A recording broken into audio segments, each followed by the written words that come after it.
Hello and welcome to 5.1 Lab 3. Let's go ahead and dive right in. You're going to want to open this file in 5.1 lab3.js in Visual Studio. And what we're going to do is we're going to create a program where we're going to ask the user to enter something 5 times. So we're going to have a variable section, assignment section, and a processing section.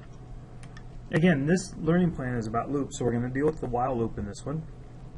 There are 2 main kinds of loops within JavaScript. They're in programming in general, and that's the while and the for loop. There is another one called a do-while loop, but typically use either a while or for.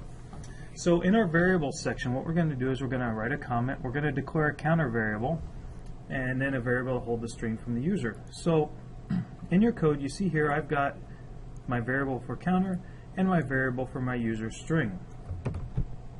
So then in our assignment section, we're going to assign the counter, the variable, the value of 0. So you see I did that right here. I assigned counter equals 0. Then in our processing section, we're going to use a while loop and the counter variable. And all loops test a true-false Boolean expression. And so what we're going to do is we're going to while as long as that counter is less than 5. We're going to prompt the user each time to enter some information, and we're going to display it on the screen and increment that counter. The output should be like this. So let me go back to the code and I'll show you what we're doing. So a while loop basically says keep doing this as long as what's here in the parentheses returns true. Again, it's a Boolean expression, conditional statement where you're saying whether that's true or false. As long as that's still true, the while loop says keep on going. So here, what we're doing is we're saying as long as our counter value is less than 5, we're going to keep doing this. So as it starts off, it's going to be 0.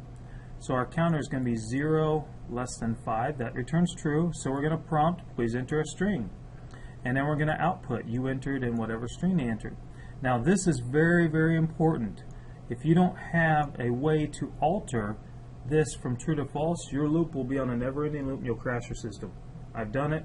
Not a painless process, to say the least. So right here we're saying increment our counter by 1. So the next time it runs, the value counter is going to be 1. 1 less than 5, yes, true. Prompt them, write it. Increase the counter. 2 is 2 less than 5, yes. Prompt, write it. 3, yes. Prompt, write it. 4, yes. Prompt, write it. Increment. 5 is 5 less than 5, nope. So it says, oh, I'm going to stop doing this, and the program stops. Let's see how this works. Let me refresh my screen here. I'm going to say hi.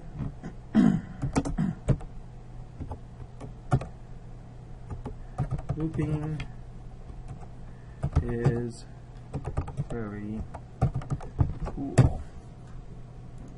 And it says, you entered hi. Looping is, oop, I misspelled very, is very cool. Is very cool.